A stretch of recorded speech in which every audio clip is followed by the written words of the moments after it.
الحمد لله المعيد المبدي معطي النوالي كل من يستجدي مثبت الأحكام بالأصول معين من يسبل الوصول ثم صلاة مع سلام قد أتم على المبعوث رحمة للورى محمد المبعوث رحمة الورى وآله وصحبه أجمعين وبعد والله تيجنا ومغسل لنا النبي من كما محمد صلى الله عليه وسلم كم بالليل كوغا مولان تاغي كبه كمانغايا agani atafaul l'optimisme jikisre tiganjire sere anna nyanga jikisre nya kono sere anna nyanga jikubure nya ko efe anga fo sire nya simman kat Allah annabi nyi mesugeri asuni suron kala katkiya khotani nganari dimmabe kidungu le fi tikankani watungeri aganyam mahanga nantin ta gilli khotani ngir koringeri ma duna su soyanga ma duna su ger ko nan tantaka baka ke kori manyi megles ma baka ke kori kammo gollen tanga ko ngeri den tanga ko ngeri yogon tanga ko ngeri dimbabe ande bu nyimmunyi iko ini jikki serendo jiganjere optimisme ini kenya tontono hadamaro mu ya gana tafaul ini kenya tontono hadamaro mu chondo mu no ngaya nanti la imma jikran ko ti khere ngakani ken ko do digamu tax baane kamanga ya ken keno tax fi landinya serbe angam lana tax fana ke kita kudo lanki khalle kina ko kolena ma xanna ko ti su kapame amma ganya lanki khalle ka ganya ma ko digam ko tin to go digame jopana xananya la alla yilen kata tax fana ke isuna ko te timena ndanga ya limaza or konanti tafaul kenni husul tawaqqu al khair fi al mustaqbal anna ranyimme nan tixey nara ñimme na jigi nan tangirin khairin kita kane de succès sugdangi silami ñan ba akafir ñan ba nebi ñu mu ñan ngir sorsuwar politicien xoro ko be sorongi kono philosophe xoro ko be angi xibaru muko xara gana ni president xoro ko be ngi kono nan tir duna yandi duna mala isigiti duna ya kanu mutafailin ils étaient des optimistes. J'étais optimiste. Optimisme ni jukki sire ñat jikki im jikiran kuti im désespéré im abandonné abadan iku khotani nganari dimma be ga keberoni yimenga ya nanti réussite an najah nan gagné nan ñatwana nan ñanna burgum khore nan lenya succès nganga ya nan ña star nga ya kellanti ana badan di fokkan nan dangeti khotani nya fokkan nan dangeti obstacle ni kunni karon yimme nanti no ke khota gere kunni ke khota meri ninkeri ke khota meri ni njellandi falle no ke khota meri soro ku so yinga kuna wuro fet nanti mingan kare so yinga no ke khota riya na killun ko yinga nganya ne kammo khota ke riya khadi nin qonno din qadani bogume no yinga na reni di mabe kende mandi bogume imam shafi baytan kan yogo yama khanga ya agatini ike khota ninga iwi tuganat khairi khota ninga ya innawari igdangut khotani beni innawari siri afet khonanti ga khota mullari la bawno sari picha ganyan sero khore dunagi togon kono khotani kubeni geriya igdangit lesime kubeni ya lesime kuanya kho mihak nga ya discrimination nga kunya nya fatam panche nga ya ni igeri khanani do khonno begumi an wara nga na kite direction kundu anganya togogume star nga direction kundu ananya mudangat khotabe anger khanani do khonno begume wuri anke anna bure kebe gam khanga sasa darja kebe ganga sasa soron nara beganga manna bure kina bunonda makhanga walla ken nyimina catastrophe nyanga ya nta kon tenga ya anini ni nyen bawno khana ndo khon nanke anken den na bure kita no e nyakam tuwa wandi kita no e nyakam soron garna chagata anken ngana nyi kem mo khon posa khana ndo khon nan tunu kam mo izan optimisme manne ya angana ni khota ken khonga ya nara nyimina khota kangille ya khota ke ya telle ya annabi ñu mun ci no kondwa ngande bi ñu mo ñogoni fenen ko na pronari duna oga sigire rek be sasa sira nyana kammo aro sirru najah ando asbab najah orko le cause de la réussite subobu no tammi angana ken deberi duna dum pinyan ba la garam pinyan ba nabrum pian ba gollen ba tuwa murian ba alla na ndema non kon kun tammi gana kiti am khanga ya suratul anfal don taxu fili di barna kenga lenki o digam na ndanga ya inshallah fini no khonga ya angam lan nganya khadi fini filli kun bani fenda mahangata anyime khana kuntu xam mahanga kharangu ngana tanyere sini Allah ren nyam milliardaire aya banandi ko fimi suratu yusuf no ngaya tayib saro bi tawron ke ngaya mpay nabila musa qisanyo ko kon alayhi salatu wassalam nabila musa o suyito amma warake qur'an ayatu ayan qisanna li dinata nabiyyu mukusu khayti limaza sababu ngiben kha musa annabi sege kammo ngadi mabi bitma khawariye kende man nabi dangi khotaninga agere taifere taifan ko ngar khata nanti afa bande be makka nan tan trono annabi alayhi salatu wassalam nan tan trono makka ege tan nabi trono makka kende mo patke khadija to annabi sino sikki aga fen no nga sha'bu abi talib khures gango ngar ko nanti banu muttalib ado banu hashim nga ku ben ngi ke fan nabi nanti ma annabi nyi men de mana inti idanti me yakhini inti la nyagaru kinniya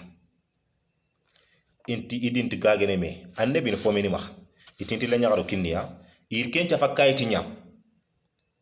demande de fofo sunti na makka ir safa kayti nyan nan daga jongal kaaba sorsu ganar mu ko su ganar ngi ngalanga ken tunu alayhi salatu wassalam sino sikki annabi nga khotan no ngoya yillu gume nganari nanti yurin yillu kawante ngaga yillu kawante nanti nalla gaga khoros gan kolli na nabre ke yille ke suna su ena su khobo ko do annabi ni khar godo dum ke be ma yillu kawante kite ga ken gen jurini ga ga mu khar futo na mu annabi ko tan iri sino sikkanyo ndabro sun yigande sun tim khido bilaliya khasu muma tanji ke to khasu muma yigande sun tim khagantati burkete ke baga bilal fertonguri burkete fulmanne kota sanna fulmanne kutan nayka khotay dangini ki lomunu pa wono lomunu parce que yakalo no kapan nabi ken kota no ngay lomunu wono khores gan kontrong ya makan ko trong ya lomunu ngo xanne dullen ci bobu ndanga ya khari imani khattinti kombo ngaya dullen ci bobu ngaya kudo ina koti irom mum biran irom mum njugundini khakke su sondon kawanta ko xonna ko danga ya ikor ibara killen kenya muwarrikhuna kono nat kota nyugo bilala dom bakana daga sindike nyugo aga tanjin ko tanjike boga kata pata hoji fente mo khonga fe moddante mo khonga ya aga tolli kundu tanjike ga nyi rono nyiyeke kundu ati gem fe nyugo nantike kunna no ko fenye fete manyagin ar kenya jaga kunna wanqi na seko na nya ko biradima khake so annabi alayhi salatu wassalam ki khota suwari annabi abaratin sahaba ne ndanga ya ke kundu wallahu ga ke fibe alla ren ke timmande non rin buko ken khonga ya ko ta wireni makka serenti sake kitte norna khako vraiment nabi ni ko bugo o watino no wayam pareni khadija ta fati abu talib fati kon ko annabi ni mo njar bi bire no dangon ta annabi khar gina gana jongiri ni doro nyari annabi bugo nanti witele demande muru taif yere mpai ngatta wala ke be mpai taifa afa makka karang yere kundu ganni wala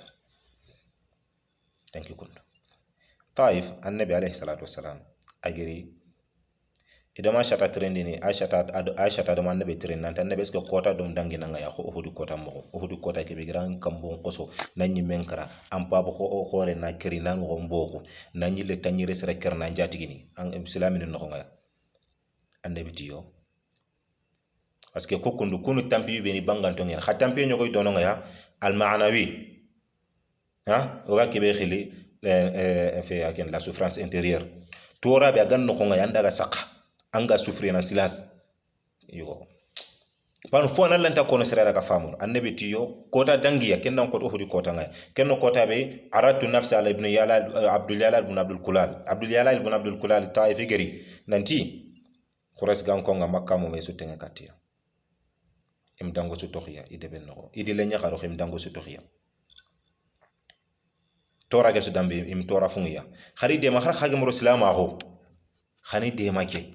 khani garanti ngutu seregant kinyeni ya hatta uballigha kalam rabbi min kama parna ko farna ko be gilla na ken kinyandi har digame khores gan ko ngaya itinini arakan kutininga itan nabi dangi muhammad ititahu hoyrina ndema tahu o tele me famu ya dangi makkan konturu inte ga fagere annabi awu yim pat tankere sina kontu khayti makkan konturu inte ga fagere kontu sallallahu alaihi wasallam iri wujun fe iri lomunun do fe yakharun do sir khafuni yakof menanti daga gullance annabi ira annabi fete ke su jogiya annabi ti aisha ta danga fazahat mahmuman ala wajhi falam ufiq illa bi qarn sa'alib aro fa aranti keldo xe gullani kungere meñi katiya ikekenke i khawje bugo intoti ike men toti gare xe sigre xe be meketa ige atuna dimabe hakulu ngarni dimabe ken min qarn sa'alib ken do makkan ken do taif na khanga ya 46 kilo 46 km 46 km tan na tere kilo ni sikki e kilo ni tummi 46 46 o ga kebe kono ire kisan nan maga gilo annabi afale kem palla na annabi gira daga kammu ado nabi la musa me nyu dono bo on kissa kiri do kya o ge tan daga pourquoi nabi la musa kissan go ko fe alquran nabi la musa alayhi salatu wassalam annabi allah gari tangarga farlan challe farla ko kamanga ya ageri ati muhammadu an kama ngar man me farla khan kama tangarga farlan challe an ati irji fakkar faraj kallim rabbak yukhaffif an ummatik fa in alastu bani israila shadda al mualaja kedi game kun ati daga an kama ngana fobege ngendi ben israel gan ko gol nyalle ma ko poxote awre muhammadu sonin konte serebe garan chama kompe bitante ngaya ayana tawor kan koyna ngellan kani hadamaram poso kesu sera buren poso ki nke nda su jarben kan nda su gol nyan kani hadamaro mu ngi mo konitu daga kama na fobe idan nabi la musa anke gella ganani alla garan jarbit maron burenya fontam maka khamaron bure kam moy soyinanga iyam mission faban kan noho daga mu nabi la musa ager tampe be qarun moka qarun le geri nyakam mo musa le geri nyakam mo anda khale garan compare anda ando kebe ga soyinanga kan noho ando tunga nyugo burenya ngomo ba tunkan yugo premier duna ga firawna khalle me nyana min takharin khati ogana tunkan yugo ranya manke nyaba golnyan patron burana mahanga ba degbu burana mahanga ba president burana mahanga ba ministre burana mahanga ba maire burana khakamba ba kharaga nabi la musa roqe firawna nqisan qarkhani compare me bima alla le sontire nasu o kharam mo ko nyogor kenya gati nabi la musa o ma khawa khran ka shakhs kho khadmare me ka insani musa qiso gona na kharango ma khara kho qissa kho hadmare me nyani no ona khara ka manhaj kho methodologie nyani agan ke nyimbe problem ni ko ina problem no solution ko ngam problem no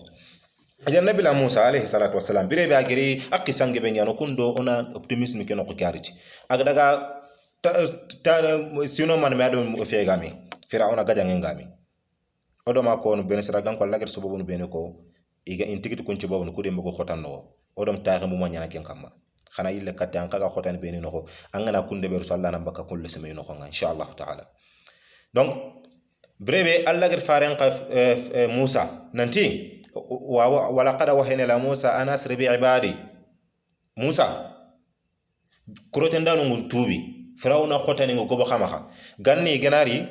ini seren lemme ngutina khursa ma khalli sasa ke ganari khursun mo ko possible ka gembe kenyan toram poso ki woron xakam mangaya lenki wuro andin komon nambogo andin daga geji nok allah ki ko musa danga ya andon komon nambogo handa daga geji nokku geji ke ka nokku be khadaga dono kaga na daga dono khamaga la takhaf darakan wala takhsha maka kono nanti werga nanga tinto maka kono nanti werga nanga ya geji ki khabe gan kane maka kono nanti khayoleni Firawna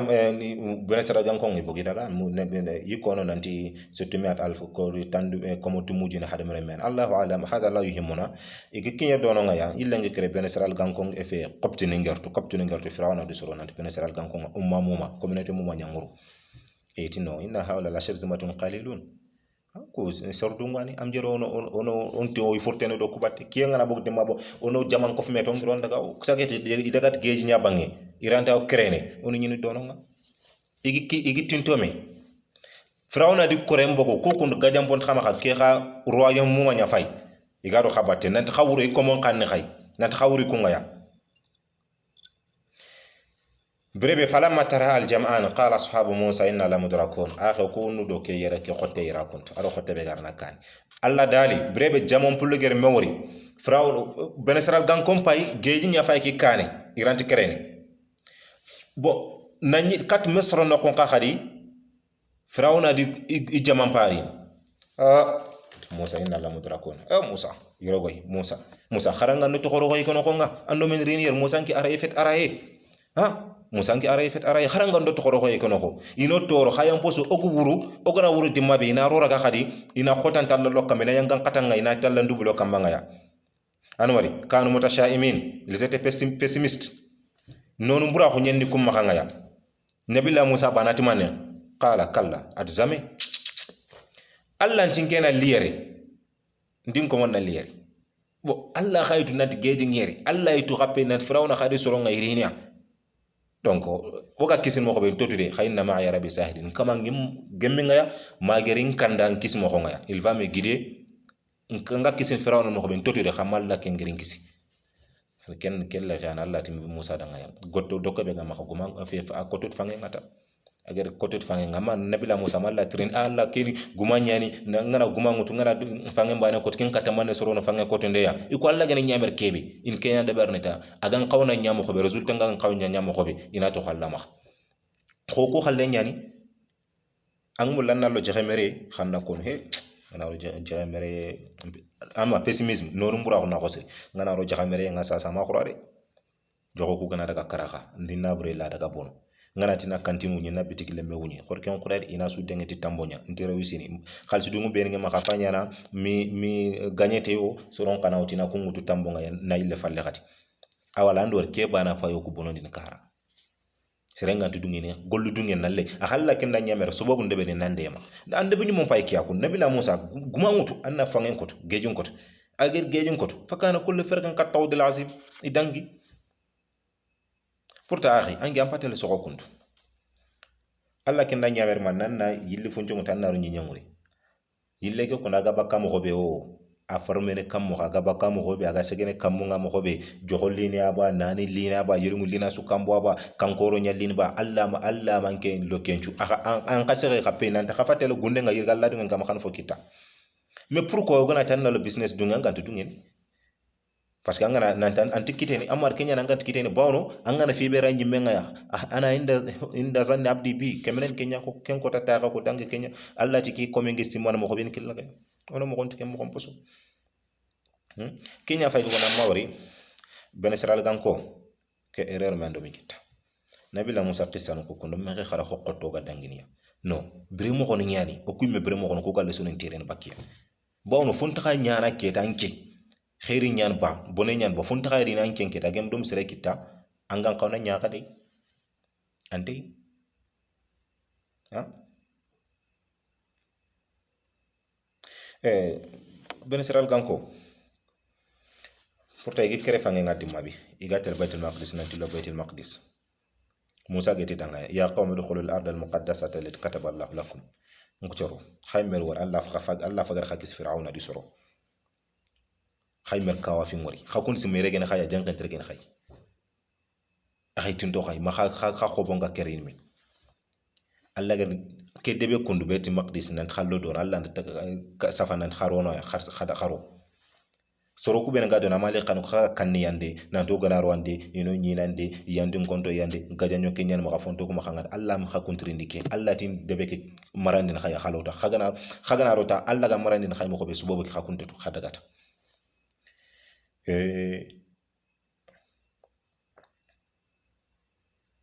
iti musa danga inna fiha qauman jabbarin wa inna la nadkhula hatta yakhruj minha fa yakhruj minha fa inna dakhilun iti musa safere o kisi kha angalu mo lalo betel maqdis kebe soro dono nga kunni fesaxon tonya dictateur no nyani ya kunti hinne mo xoto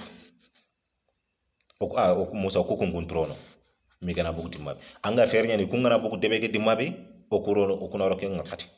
soro fille dono yusha bonno rado kalibi bun yuhana eti osoro khaluta allah annabi nyimme nyan ko nan allah takhallo khaluta khagna rota fa innakum ghalibun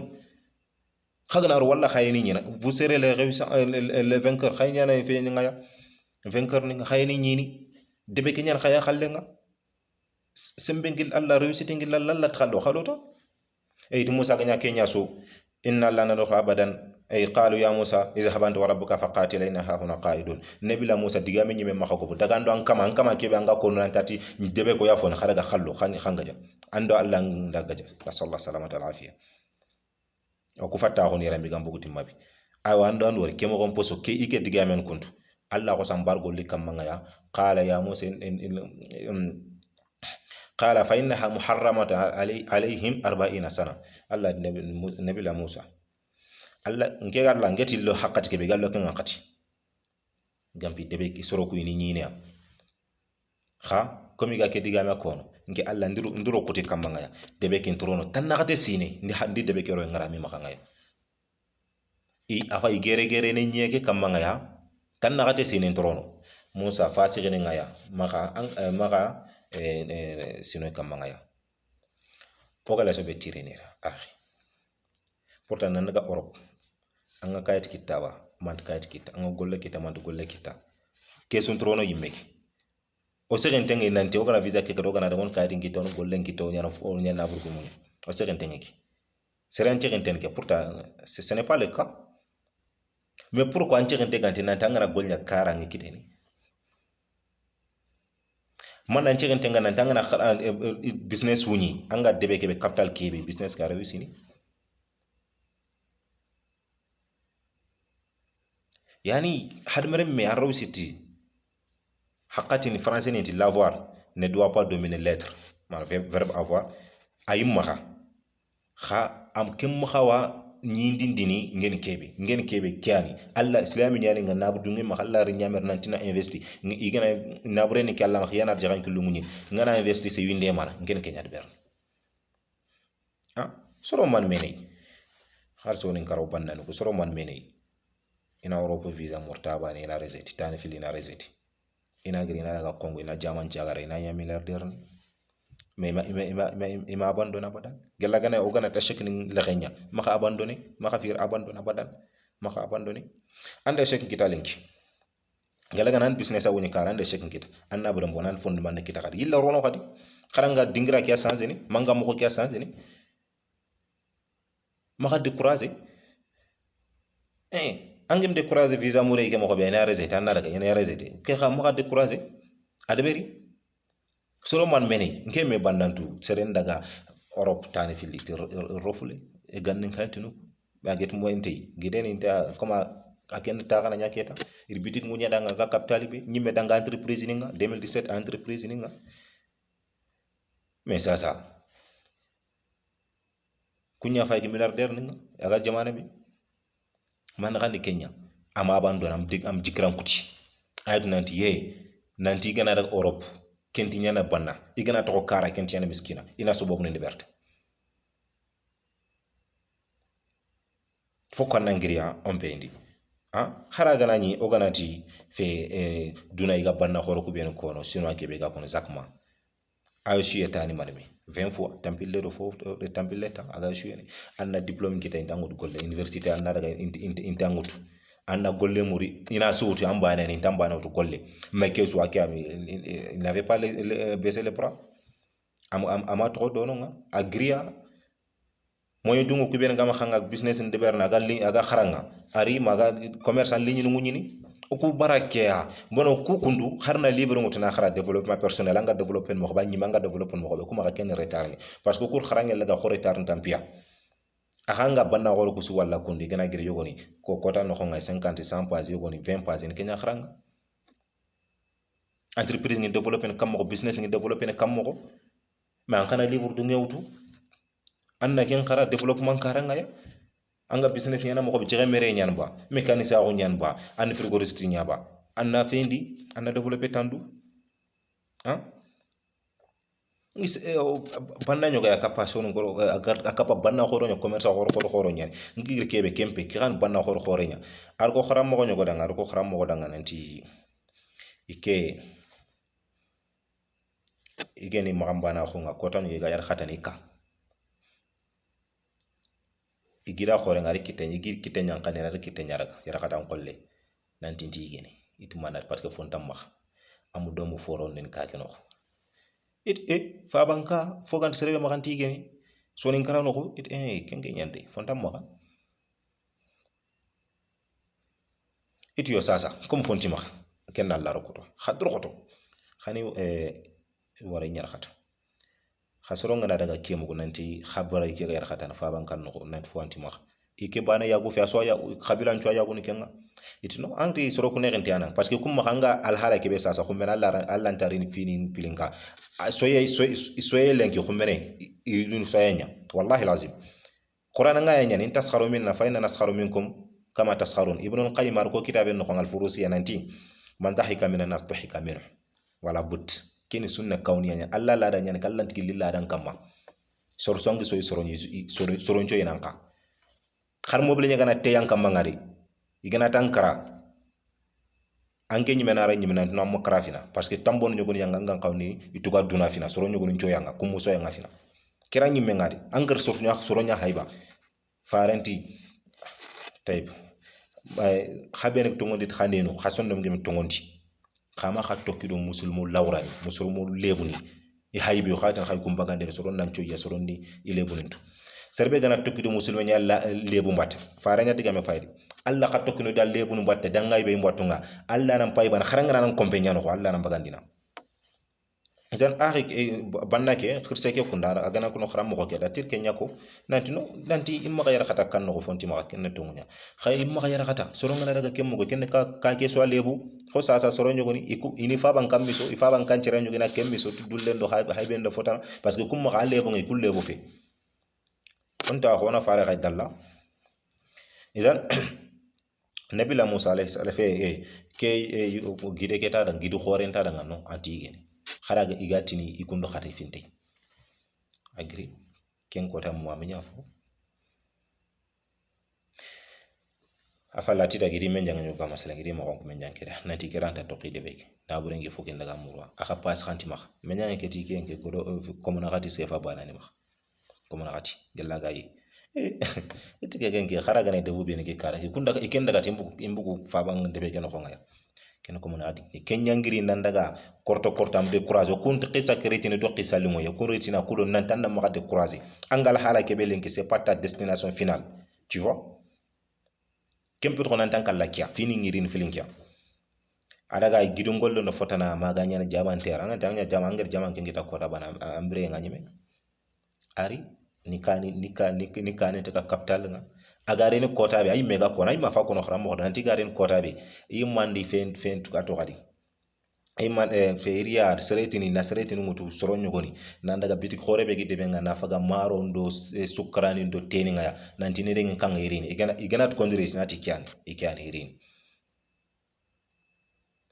ido kum maron kinjet kond ntana khana kerto kan no ngait katiani ant kendi ma whatsapp on tuwaro khat telefoni mente sagata nati fe nyani fe ina rietu tigere di ma be ritrene iti kan tong nyani nyani riti aga kono khram mo kerat kharan dan kelenge ke gana degi debe gido khore kay menji min tenyen parce que artu indi duna so debe on anti kentrin yana fo aya fasiki di kampe ngaya ikan cerebe gana mulinda ga capital be tele yang kaya aya kan no ngaya n'abandonne jamais mon frère n'abandonne jamais magan ki tungara gollen ke golnyata continue à travailler porto ko kharo ga zorne ben khagi fayni tele ke no ngaya khayo gona khaga na histoire no ko kharanga o gana histoire no ko kharanga men ni na jogo ne gella tuguna ko sira masam nan tayru nyana fo mais kunya fay ke sasa sorongi to ko na bure ngi mais pour kan kan histoire no ko kharanga anki en ka fol man dungi gana kita na ko rono business no ko fol man dungi gana kita anna ko si désespéré woro mo walla tan kana ko sara gana tangu yin kambe ya Allah gela ganani ige fo ga mahanga anga kaygar wutam mah fo ga gena gira lesma na bure nyana business ngana bono am business ngu bono walla kayte nak bonam mahamba angol leng bono igira ngi expliquer angol len no ngaya igira vire kusu ti hasbunallah sayu'tina allah min fadli inna ila allahi raghibun hasbunallahu sayu'tina allah min fadli inna ila allahi raghibun hasbunallah talla ganda allah robaga allah waso dangaya mallagi kinunde yi gelli fasan to ngaya allah ren ke baga khager kebe wutim makangaya lairin keme wujine kita khallagi serbe makanga allah ren baga allah kan kinindana sayu'tina allah min fadli mallagi kinunde yi gella allah fasan to mallay meger fo kinoy fu be gam pos khager kebe wutum makangaya bawono inna ila allahi raghibun oko o khanin kat allah ya 2017 ma 18 serenyo ko dum xibaare ngo ko ngindanga ko senya ni ndaga masalan atinda ngati ndam mo xanki tungara badan gollen ko ndaga de yata xarangi ñaan ban business yan ba ko ndaga de yata ken ma xibaaro ñu ga ñanda ngir expliquer ati ku ngena mulini ido xaram mo ko ñu gena mulini debe na madrasan pendi dingra fana irmoru te bume dog menga abara dingra kini imme de yaha kebe fongeni dingra gar kini khade itanti tegen dingira ñogo kiniya deben palle danti daga a deber dono anti yero kuni fagari kaba atxa o xaramo gatinata no ona kina lalla sire ñan alla rin fo kino kebe gam poseri peut-être yero kundo gana ro yeri afallanti ana fu fisire ñan xari ganati nanti ro kaba o fa bande be ñani to maxa o madrasa sikinde yoro kaba problème suntay kebe ga kanam ya futu ati dingira ñugo kine deben palle nanti daga madrasa lo do kende ma wala iri sollu nandaga gunnen no khonga ya nandaga sollenge ben ko na dingira ke yori ko gatin sangalle dingira khore bito man me do sollu kuti ngami nanda kudo nanda ken dingira yori ina daga ina sere to ngoti ina daga jurumi bito man me solle ke sukawa geri kudo na sangalle pendi ido kunjore ngare ne dimabe khibare li nanti debgumenti no yere khadir wuti ma dingira fi maga madrasa sigindere iti nyana mankangi خرام كبير كابياتنا تنا ورا إن الأرض لله يورثها ما يشاء من عباده نيني كلا فوني كده بيه يرى كندو دونا مو ما كلا فوني peut-être ogana madrasa antagayeri anti yano ko yimme oga mulona dawa kenya mkhbanti yana kenga kenyani khar kunni wari kun simana tiro nya iro fo o kuma foya o haqqe iga so yino nanti o dawa ngante telekane ona wara ona kinalla alla sirenya kono serbe gana nabi qisan qara antuma wallahi serbe kana nabi qisan qarantuma nku zanyo gor kenya ko ngara tiki tugunna ko mbaba tidanga rahimahullah nanti wallahi lemme ang daga no qosu ang nya keme saram posa nabi qisan khara ang nabi qisan ngar khara problem suntri na nga ganta tangar solution kita nabi qisan ko noko o khara mo ke mo ko posani ñi fana filan dan daga manna sollen ko am pabande ben qani annali khaga kummen jogon ko tabe it xam ga debere afallallari itida gir dingira ñugo ko yananti kende mo nani ndo jogo ngana kara ado wullu itele sedi dono nya indaga gele ga ken no kumal indaga fendi iti problème de parce que jinyan ciki dono xogaten xare dala sumon quoi gamnis gambi tini sumonya o xrama kat problème de e kon sama nanti yere nok buru ñoranta de berna on dagari debo filli tanani debo ko e debe ke kara kunchuna gumul nanti ikon kay kapina madrasa antaka kendi ngere swandi kendi ngra fendi debun ciki kef na madrasa antaka ngaram mo fana ke kebe gen histoire ke koninda ati de man yere ko ni ke histoire ko ati dingra fana ke be gande deberi dingira kala man nyani dingira felande ke be gar deberi ken no qulate ngen mo xobe debo kun debo filli suna gumo men rin kefiya aha agem nya kenga iganat katini debe mbana madrasan ke ku deb don ko ke ran interi na khara ko deb don ko interi na khara ikun kan mo la debe ke sonin kras wal de khara sakri do debu ben ngame kara khay gar dingra se kande be ger kin yakundu kem bana kanenya ado ke debe tintiana ado ke debe tintana ado ke debe tintenyani kenyani debu ko susu ko finan pende do nga ya sasa kunya fay kunya lo mun pa docteur am bagandin kem madrasa lo mun pa docteur an docteur no bagandin ya nabandon zame khota ngeri timabe atuta nanti l'obstacle est le chemin roi ñu gorki ñako l'obstacle est le chemin khota ngana ri dimaban kilunya koynoy an kilunya koyno ga tellem o ga bakam ko be abraham lincoln kebe ageran america memeri agen rini dimaban america des organisante ñen économie ma ñan ba sociologique ma sociologisme agen société mo ñan ba golle mo ñaan ba nabure mo ñaan ba soro mere mo ñaan ba doso tum banan america mo habirahum lon ko la yalli na nebi tartiba na munazam na organize khaga mo be surtout gena kharanga na nya islam anya arabun kharanga na nya english kharanga na anya france kharanga na nditto xam ma xanta abraham lin ko la qisan ko da histoire ko yilla nan daga a histoire en kharaga dangit khotani be nag dangit échec ni be ak dangit obstacle ni be magarin ya america president annatu nan di janka hadmere me tankanga ma wara ammi parti ngere ci bobon ko filibeno ko nade sirrun najah angam lan nangani sirrun najah ayani al istimrar السعي السعي هناك الاستمرار وعدم يأس من روح الله كنا بدا on abandonne jamais ne maka abandonner abadan quelle que soit la difficulté quelle que soit l'entrave khotangi nyamo khobe killengo khotan dankane mo khomo kho sorongur soyanga mo khomo kho grandeni gere mo khomo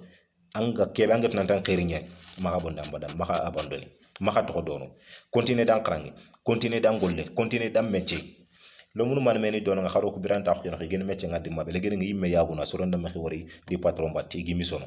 me kunya fa ke kundi mena risasi ni kanin taga mi yimme na du trend europe seren sa ko tini yandi dingi itambonge ni tambontuga no yimme khalisi khasoro nyancho yafina idangi toro khayni dangi timisoynya mi gari ni na bandon jamais idan ke kundu na anga mulana nganye finna nga asayo nyanga golnyanga ada maka jikran kuti deception nan désespéré agene frustration jikran kuti maka kende be ammar ne bila yaqub ado yusuf bon ke kundu ogi dango kuben so kono ger ko nanti gagné ko ger histoire no kuben ko sasa ado ga kuben ko nanti grand philosophe no kubeni philosophe ro kubeni duna su ger to ko président no kubeni e ger duna jaman ko laga ni organiser isu sutta hunten ke aya bana kambanga ya nebila yaqub ger kebe ko bawno nebila yaqub adi remme yusuf e feteme tamman mesini yaqub sunon tempay histoire de khayto ana illa kat qur'an ant c'est problème ngen kebe kun qur'ana kharan khok qissanya mais qur'ana kemmerete qissa non abu ilyas digame nyen qur'ana riya no deberi qur'ana riya no formé nat ke ay ke kundu awren ke kundu wala khanale sunon tire bakke yogo tuwano ñogo net kitabe ñogo deberi nabila yusuf qi sura ke bani na ujine do fo fayda bagande ithaf al ilf fi fawaid al alf min surat yusuf donc ando yaqub ado yusuf fete mi suno man me wiyam pay suno pay fotana fay khotan ka fa yaro muntele na yigande mori masar na nangir sham na nang masar iri khokhone be ga yaqub ma khanga ya yusuf ya khone ki lakin khawt fota lanke khota khane bila yaqub kharsam am tikran kuti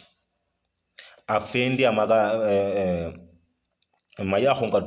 qur'an wiyam ma hado suno ma wabiyadat aynahu min alhuzn suno ma khanga ma ya khon tuga qur'an khakesu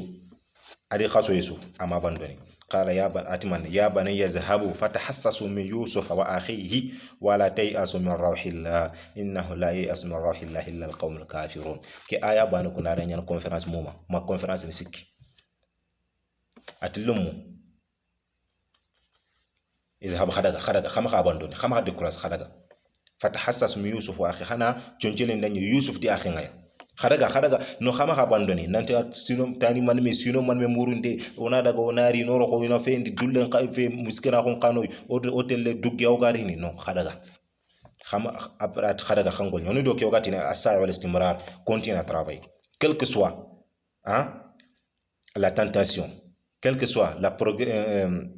l'adversité continue à travailler anken nangol nyata anken nangol tina dangol nyata atiman wala tay asu khama kha jikran kuti khama kha désespéré min rawhillah gellalla yidande ngaya gellalla nema ngaya gellalla de man khama jikran kuti abadan allah ndirjina innahum la yasmu rawhillah sortunti jikran kuti na allah nema ngaya illa alqawmul kafirun pourtant sasa ko ndoku fannan nasren ngori tanjike sinere me 30 ans lembe ma yinte ngukura aga kanatike avonir mbono an kay president ni ngalla ko ndi fay tanyere do fos fe tandumero fos Sénégal nyana president yugo ni gel 30 ans 40 ans ga president ko muro ina daga election nga ina shui ina re election fila ina shui me ganani nyana president ken mi tandumero fosine angem pat lem nan dungi kharban suman prefina arabu ninti maniyash lam yakhala musiba wa qallama yanfaku an ajiba serbe gana bire ser sunan to bire am kismi sugo bi mana problem man pride angana sere wor problem ma kasoyi kha wa qallama yanfaku an ajiba allo kha anga konkene baka misubonga anga boaren baka misubon no efe baka kawafi no allo kha ambire ke kawafi gantiyana lenki ya ren nga kundo kha alla na surprise ngoriti kende may gantando jamana be ci gandale ken jamana nakati tan kitana daga jamana tan inshallah o xempenere nisma tourriya khado yillene ke ko sobobun filla kon sobobun benanga gagnene as-sa'i wal istimrar apronari fare ni mayre salatu wassalam agen optimisme ngay nawtu o hodu gajange ngay or hodu gajange cugandi o ken kono adonari medina agen optimisme lono soro ncondo mo xobe soro nyogo ne gel ilem nan tugundu nyani fare na to nyogo taxiya ko do optimisme nga nanti mi nyana ken to xenari nya ken to xoye mana ken to nar bugo ti akhama kan kenya no uga akhin ngongono nanti mo ka to bure rotu to bure ngamonya ari ni catastrophe nyaro hade mere menga ta ke fana ke be gorde beri yo ko alla yillen katay ori hadith sahante ko do ngaya al sa'id ibn musayyib ibn al hazan hadith ngaya subhana rabbika rabbil izzati amma yasifun wa salamun ala al mursalin alhamdulillahi rabbil alamin